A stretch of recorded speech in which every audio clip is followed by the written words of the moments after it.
Now, let's proceed with data collection method. There are 4 steps in data collection method. First, determine the type of data you need for your study. Research can involve quantitative data, numerical, or qualitative data, textual or categorical. Second, choose the data collection methods that align with your research design. Third, depending on your research design, you may need to collect primary data, data that you collect yourself, or use existing secondary data. And the last step, common methods include surveys, interviews, observations, experiments, content analysis, and document analysis. Extent of research interference. The extent of research interference, researcher influence or researcher bias is an important consideration in research design and methodology. Researcher interference refers to the potential impact that researchers themselves can have on the study, which can introduce bias and affect the validity and reliability of the findings. The goal in research is to minimize interference to ensure that the results accurately represent the phenomena under investigation. There are 3 types of extent of researcher interference.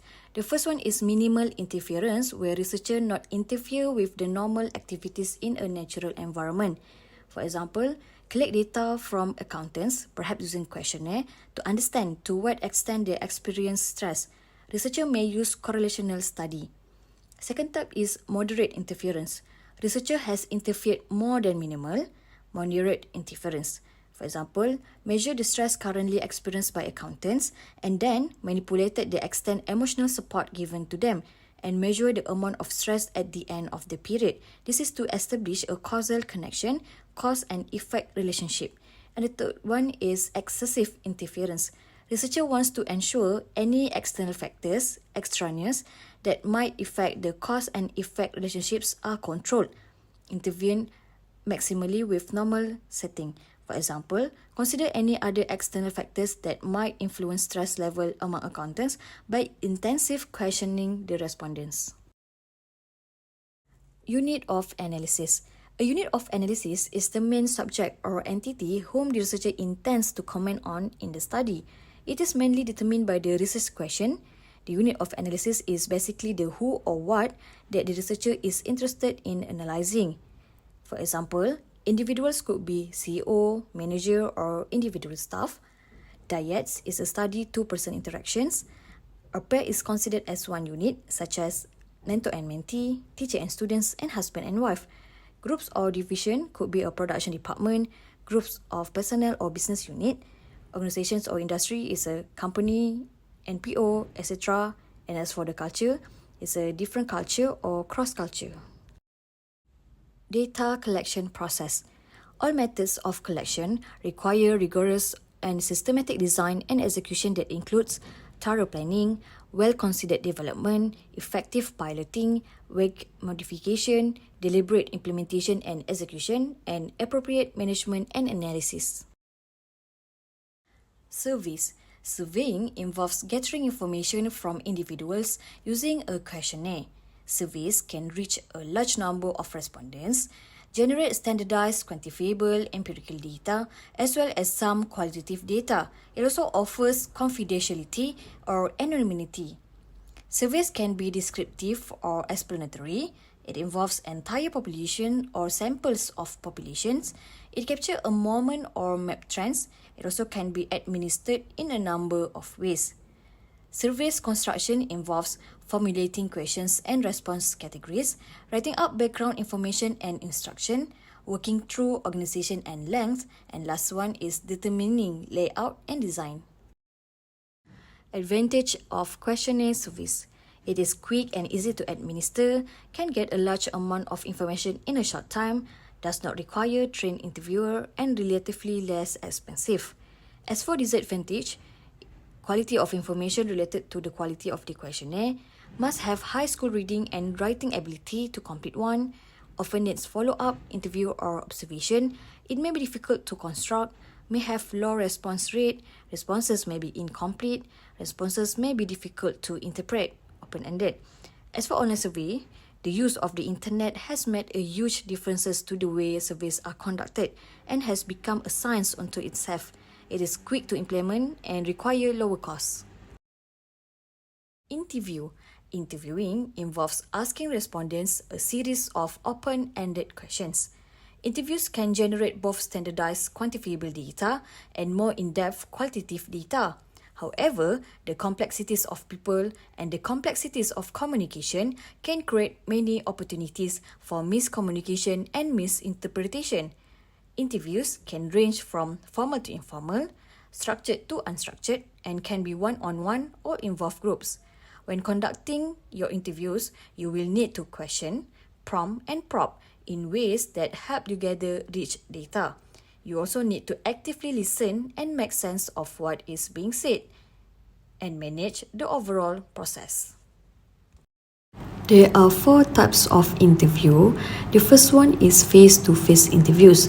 It is most informative method of qualitative data collection because the human interaction of face-to-face interviews provides the opportunity to probe for insights and build on responses for greater value. The second types is door-to-door interview, where people are contacted at home and in person. This will cause high cost of transportation and staffing. The third types is street or shopping mall intercepts. It is popular in developed economies and some malls considered a nuisance. And the last types of interviews is telephone interviews, less time consuming and less expensive, and the researcher has ready access to anyone on the planet who has a telephone. Disadvantages are that the response rate is not as high as the face-to-face interview, but considerably higher than the mail questionnaire. The sample may be biased to the extent that people without phones are part of the population about whom the researcher wants to draw inferences. Observation relies on the researcher's ability to gather data through their senses and allows researchers to document actual behavior rather than responses related to behavior. However, the observed can act differently when surveilled, and observations can be tainted by a researcher's worldview. Observation can range from non-participant to participant, candid to covert, from structured to unstructured. The observation process is sometimes treated casually, but is a method that needs to be treated as rigorously as any other. The process should include planning, observing, recording, reflecting, and authenticating. Experimentation. Experimentation explores cause and effect relationships by manipulating independent variables in order to see if there is a corresponding effect on a dependent variable. Poor experimentation requires both a controlled environment and the use of a randomly assigned control group. This can be difficult to achieve in human-centered experiments conducted in the real world. Content analysis. It is a research method for studying documents and communications artifacts, which might be text of various formats, pictures, audio, or video. Social scientists use content analysis to examine patterns in communication in a replicable and systematic manner. It is a widely used qualitative research technique. 3 distinct approaches: conventional, directed, or summative. The first one is conventional or inductive approach. This approach is commonly used in studies aimed at exploring or describing a phenomenon, especially when existing literature on the topic is limited. Researchers using this method avoid imposing predefined categories. Instead, they allow categories and their labels to emerge directly from the data. Typically, researchers immerse themselves in the data to facilitate the discovery of new patterns, themes, or insights. The second type is directive or deductive approach. This approach is used when prior, though perhaps incomplete, research on the phenomenon already exists. The main objective of the directed approach is to build upon this existing research to further explore or extend understanding of the topic.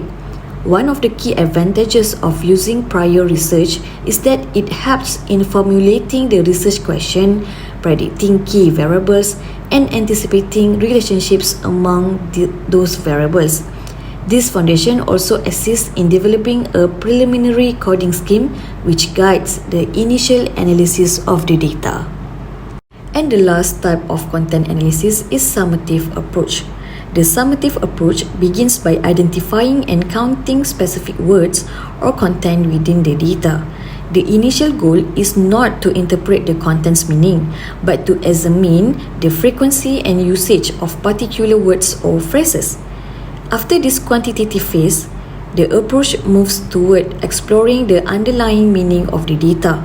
This involves interpreting patterns, understanding the context in which the words are used, and analyzing their significance in relation to the broader themes. Word counts can be conducted manually or using software, and this quantitative insight helps researchers identify trends, refine codes, and better understand how language reflects deeper meanings within the text.